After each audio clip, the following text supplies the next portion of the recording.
So this is just a reaction video where I talk about something that kind of freaks me out a lot. And if you guys don't know me, in real life I'm a very superstitious person. People who screw around with Ouija boards, people who fuck around and joke around with like demon summoning or like devil shit, I distance myself from those people. And in fact, there's even some content creators here on YouTube that I don't really contact as much because if people are irreverent about that kind of shit, it's just something that shouldn't be joked with. And you can make fun of me about that if you want, but just when it comes to, there's a very real world to the supernatural, and if you're a religious person or even a Christian, there is a supernatural element to those beliefs. And so yeah, this is about the elevator to another dimension, which I would never do this because again, I'm a superstitious person. And the fact, let me just read this. Take an elevator to another dimension. This blog talks about the new Dare game in which one has to take an elevator to another world. Do if you dare. No, don't do this. And of course, I know pragmatic people are going to be like, oh, you're a fool, you're stupid, and let's screw around with this. I don't know. If you tempt weird stuff like this, I don't know. I'm getting chills just thinking about this. So, apparently there's a game in which one can take an elevator to another dimension. It is a dare game in which is mostly known as the elevator game, and is considered to be one of the most dangerous dare games out there for people to play. It is believed that this dare originated from some Korean website. As far as how old the game is, no one knows. At least no one has posted anything about how old the game is so far anywhere. According to the Korean website that dares people to take the elevator to another world, the dimension what a person is sent to is believed to be called the ShadowSide, whichever this world or dimension is. If it is real, the game sounds insanely scary, or on the other hand, it would be a bit thrilling to try it out. No, it wouldn't be thrilling. It wouldn't be thrilling. This is like the same reason why there's people who do urban exploring, which is fine. But if you're not doing urban exploring with at least a flashlight and maybe something sharp to, stick something if it tries to get you, because there are crackheads and vagrants and people who don't have your best intentions at heart, but it's still the idea, right? Just be safe, and the best thing to avoid being put in dangerous situations, not to screw around with them. And this elevator game is one of them. So how'd you play? First, one can only play this game by themselves. Terrible idea. Never do anything by yourself in any situation. It's no. The second thing is to find a building that has at least 10 floors with an elevator. The person must get into the elevator on the first floor. The person must proceed to visit floors 2, 4, 6, 2, 10, and 5, and must be done without getting out. And the whole ride must be done alone as well. So what if other people enter in the elevator at this time? That'd be kinda... Anyways, on the 5th floor, a woman is said to enter the elevator. It is highly recommended that the person playing in this game does not make any eye contact with this lady at all. One must not even speak of her. Well, shit, thanks, dickheads. She will ask the patient, where are you going? Again, ignore her at all costs. This woman will eventually take the elevator to the 10th floor. Yes, she will be inside of it for that short ride. That's creepy. One of the doors open on the 10th floor. A whole different dimension will be in front of your face. The parallel world is said to be safe for one to roam. That is the dare, right? Entering a different dimension would be the prize for enduring such a white-knuckle ride inside an elevator that is eventually joined by some woman. I doubt that. Just the idea of being alone in some other dimension, to me right now, is scaring the crap out of me. Just imagine that. In a totally different realm. You're in another universe, a dimension, or whatever this shadow thing is. So let's keep reading. How do they know it's a woman? I guess her voice would give her away. Anyway, it is said that this woman is not what she seems to be. The game specifically warns participants not to make any contact with this woman, or she may be liable to keep you for her own. Hey! Maybe if you're alone, maybe... Once inside the other dimension, when the doors open, you will notice that the dimension will be very similar to ours, but all the lights will not be working. That's a bad omen right there. It is said to be a darker world. If the floor has windows, a red cross is said to be seen in the distance between them. Not really a. Oof. Electronics do not seem to work, and the shadow side, some say that they can't, but it's most likely camera, cell phones, or any type of electronics to record the track do not work. If one does try the dare, take an electronic device anyway, and try to record as much as possible. Heck, there's no rule that states to bring any electronic device. Well, if it theoretically doesn't work, why? Anyway, it is also said that the person playing the game will be the only person inside the dimension. I guess there are no souls there to provide hospitality. If this really exists, though, won't people that play the game at the same time in different parts of the world be able to run into each other? I guess that would be the next challenge. Now, that would be mind-boggling, right? So you get all these people that play the same game and all end up in the dimension. Now, this would make a good... If it hasn't been made a movie already, this shit should be made a movie. That would be cool. And don't even put a monster or any dumb shit in it. Just have it be an empty hotel that people come across each other. And then that would be the suspense itself, right? Are these people who are in this dimension or this, what do they call it? ShadowSide? You don't know their intentions, right? Because that would be the scary thing. And of course, if you're not familiar, there's this shitty horror show called Stranger Things, where they kind of took from this a little bit. Maybe that's where they took it from.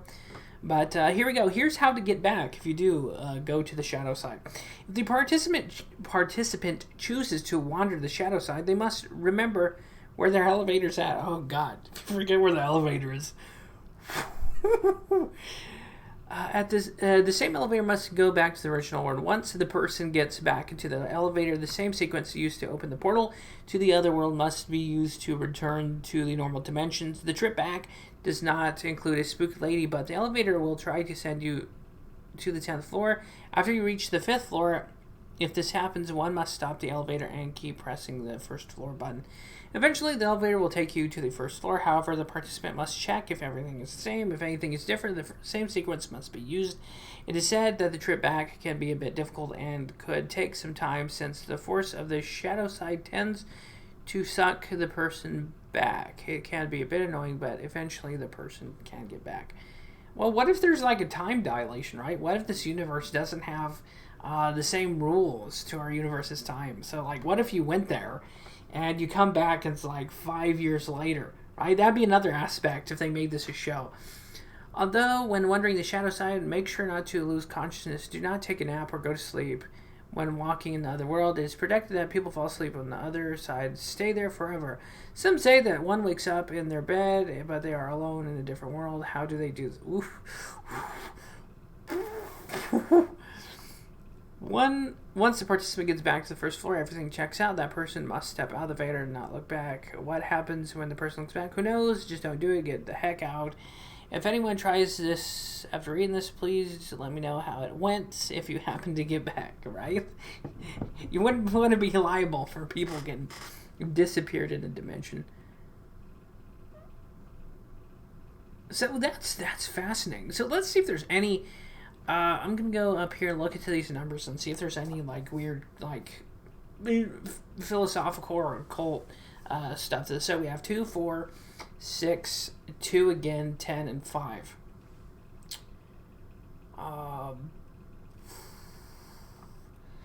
As far as I can tell, the only one, of course, 6, number of the beast. I'm not going to say it here, but they're all divisible by themselves, right? They're all divisible by 2. So you have 1, 2, 3. Let me write this down. Let's see if this comes out to anything, because I'm interested to know.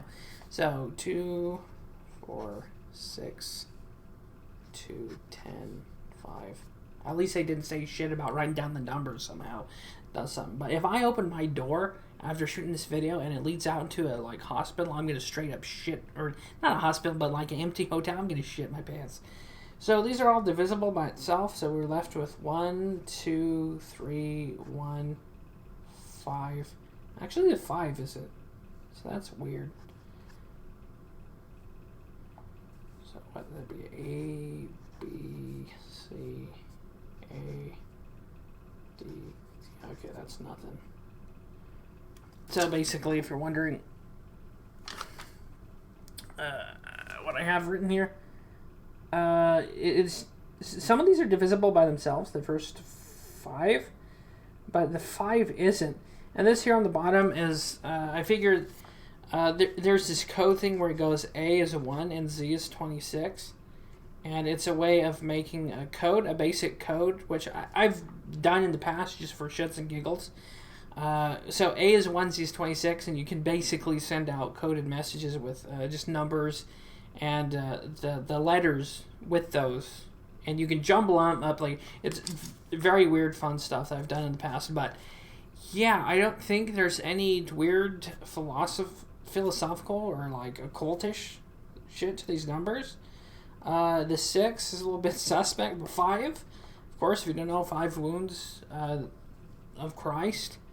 And they did mention a red cross. I don't know what the significant... I mean, I know whoever came up with this is a very good storyteller.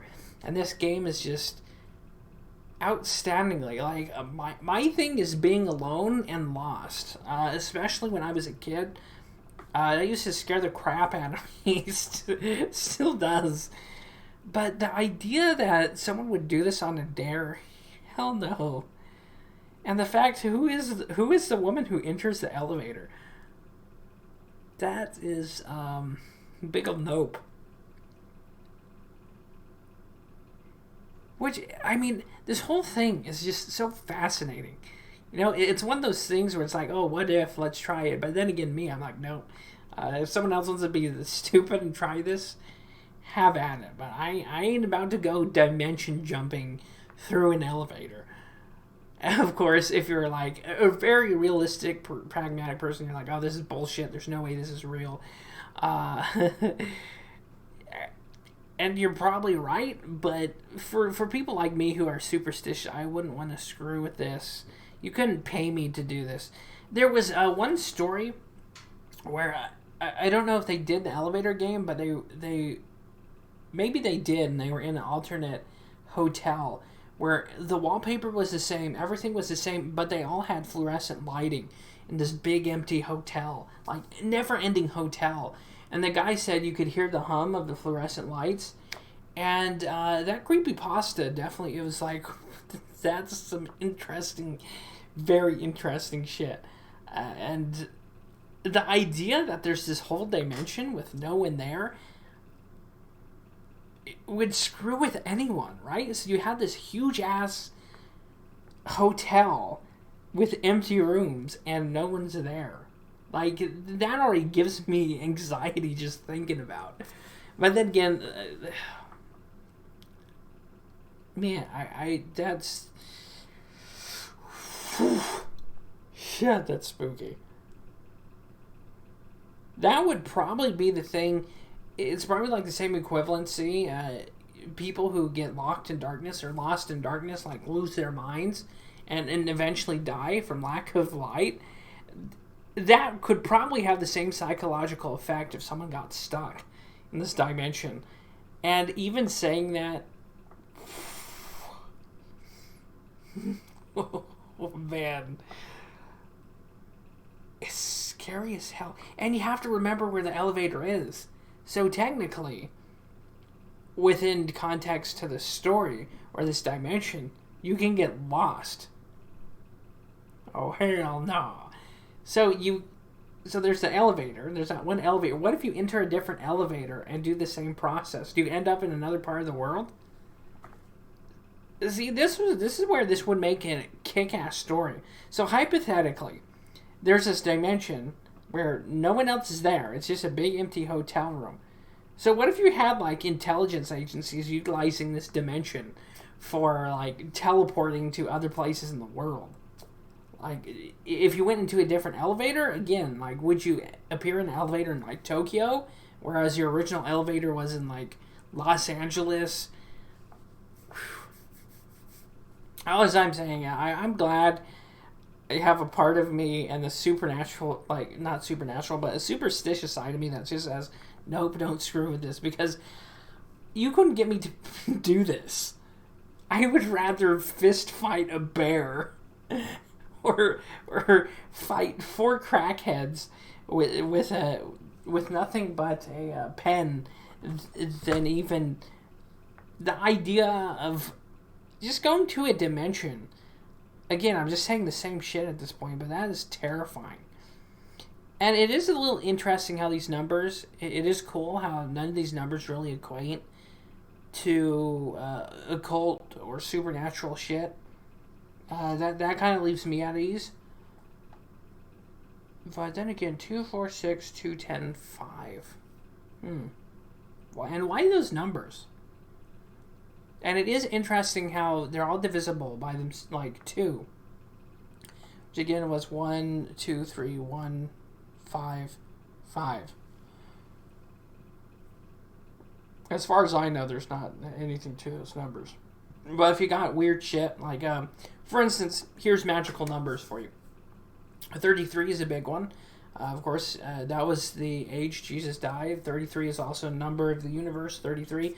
There's 12 tribes of Israel, 12 disciples. 24 is another big one, divisible by itself, 24. 7, of course, is a holy number. 5 is another holy number. Of course, I told you what 5 was. So 2, 5, 7, 11, 24, 33. These are magic numbers. Not only in mathematics, but according to the spiritual and Christian side of things. But yeah, the idea, I'm just trying to wrap my head around, like, what would this dimension be if there's no one there? And of course, what did they call it again? They called it the ShadowSide? And why can't you contact or have contact with this other woman that enters the elevator? Is she like the keeper of the shadow dimension? ShadowSide. They call it ShadowSide. But chances are, if I had to bet, there's probably... And the vagueness about this story, again, is so great because it leaves the rest of it up to your imagination. Because at this point, your mind, or anyone's mind, is running like, what's in the rooms? And yeah, there's no one else there, but what else is there? You didn't specify what else is there. These couldn't be people. What if there's other things in the rooms? What if there's just... Like, it would be worse if they went to the shadow side and you're wantonly, like, walking around and then you look behind you and there's someone off in the distance, just on the corner of this giant empty hotel, just peering around the corner. Oh, man. This needs to be a game. This needs to be a show. This needs to be a movie. I would watch that, and I would probably... I'm gonna be frank. Just the idea of that, and again, the story's so great because your mind just runs, and whoever wrote this or came up with it is genius with that. Because why are there no people? Why is no people in this shadow side? And again, do you run into other people? Is it different? And is this dimension different for other people? Because you heard that other story that I think I saw one time on Reddit or somewhere, where it was like a hotel, but it was run down. The wallpaper was all yellow with fluorescent lighting. So is the shadow side different for every player? That would be the interesting thing. And if this is a real thing, or was, I can't even imagine how people could utilize that for bad things.